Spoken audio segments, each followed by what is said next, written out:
நம்ம வேலையை ஃபஸ்ட்டு பார்க்கணுங்க. அப்புறம் தாங்க அடுத்தவங்க என்ன செய்கிறாங்கங்கிறத பார்க்கலாம். நம்ம வேலையே நிறைய இருக்கும்போது அடுத்தவன் என்ன செஞ்சால் நமக்கு என்னங்க? நம்ம டைம் தானே வேஸ்ட்டு. ஹாய் ஹலோ வணக்கம். உங்களிடம் இந்த கதையை பகிர்வது விஜயா. அண்ணன் தம்பி 2 பேர் இருந்தாங்க.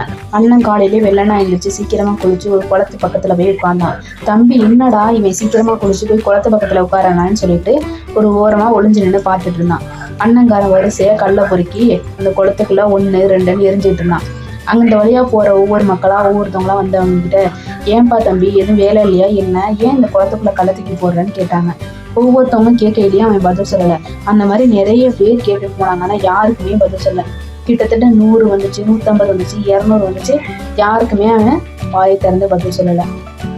லாஸ்ட்டாக அவன் தம்பிக்கு வந்து டென்ஷன் ஆயிடுச்சு. என்னடா அவன் யார் எது கேட்டாலும் சொல்ல மாட்டேங்கிறான், காலையில் வந்தவன் இன்னும் கிளம்பல, இன்னும் கல்லை வீசிக்கிட்டே இருக்கிறானேன்ட்டு அண்ணன் பக்கம் வந்து, ஏன்னு தப்பாக எடுத்துக்காத, ஏன் இத்தனை பேர் வந்து உன்கிட்ட கேட்டாங்களே, ஏன் இத்தனை கல்லை தூக்கி எறிஞ்சுக்கிட்டே இருக்க, உனக்கு வேறு வேலை இல்லையா அப்படின்னு கேட்குறாங்க. அதுக்கு அவன் கேட்குறான், இந்த உலகத்திலே வெட்டியாக இருக்கிறது வேறு எந்த வேலையும் இல்லை. அடுத்தவங்க என்ன செய்கிறாங்க அப்படிங்கிறத பார்த்து அவங்கக்கிட்ட கேள்வி கேட்குறவங்க தான் வெட்டியாக இருக்கிறாங்கன்னு அர்த்தம் அப்படின்னு சொன்னான்.